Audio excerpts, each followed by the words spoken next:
Welcome, everyone. This is Joy with Real Talk with Joy. Today, we're going to be discussing, promoting acceptance, in society for those that is undergoing either one way or the other. They have a family member that has autism, an autistic child.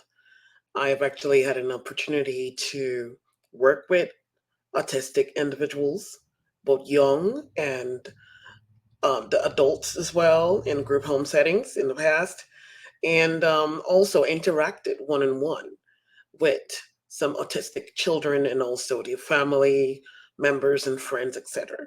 So this topic is really inexhaustible, but just from a perspective, I can relate to what the parents, if I may say, what they encounter. And we as healthcare individuals, we coming from different, works of life and also being there to assist work alongside with these individuals. We have like a few, might be, I know I've interacted with some psychologists, sociologists, even those that are also in the learning space, having to interact with them in different capacities. And then the parents too, there's this silence cry within them. Having a child with autism, I can see sometimes their fears, the challenges that they have.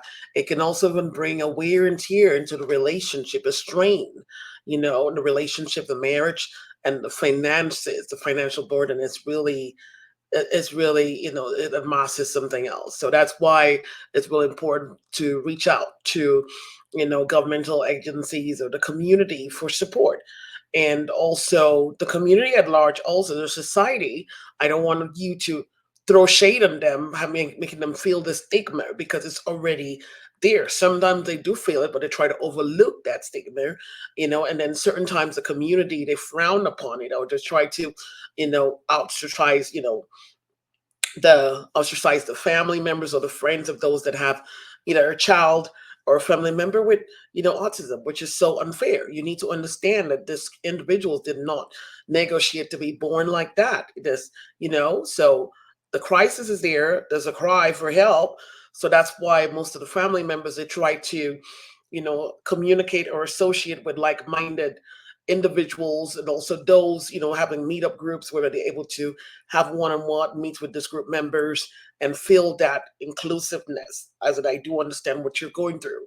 So for those family members, it's important to also still seek support, communicate with friends and families, those that are willing to, be there for you. But then for the society, I want you to have like be understanding, have empathy within you. Try to understand that these people, they're also individuals. Autism speaks, they also have a voice, but then also realize that they have family members that are there for them, or some family members that, each day they wake up with this. It's part of their everyday. So what do? They need you to understand. You need to be very empathetic as well, and also try to fill in the gap. Whatever you could do to support them goes a long way, because this is a journey that they have no choice to embrace. There's a silence in there. There's a silence outcry. So we don't want, that to be an issue where there's going to be a divide in marriage, a divide in relationships, a divide with society frowning upon or not looking at them as though, they're not part of the society. So from society perspective, you have a role to play. We come across them each and every day, either in the workspace or certain times we might even see them, in a grocery store, just everyday life. These are everyday individuals. So you have to be very empathetic and understand it at different levels.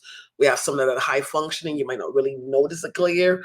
And then we have some that are full blown, that is in, they need that support. So that's why healthcare individuals come in.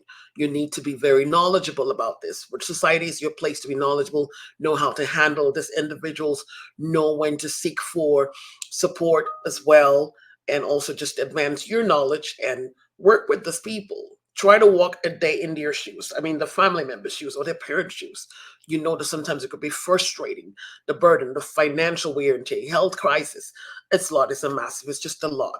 But I'm just coming out here just to promote as a voice, as in for those family members. We're here for you as well. But for the society, try to embrace these people, give them a helping hand as much as possible. Be a voice, be there for them, and try to be understanding, empathetic, and at least, show love. to these individuals, and that will make the world a much more better place. So once again, this is Joy, Real Talk with Joy. We have real people, real lives, and discussing real stories. We'll see you in the next episode. Thank you.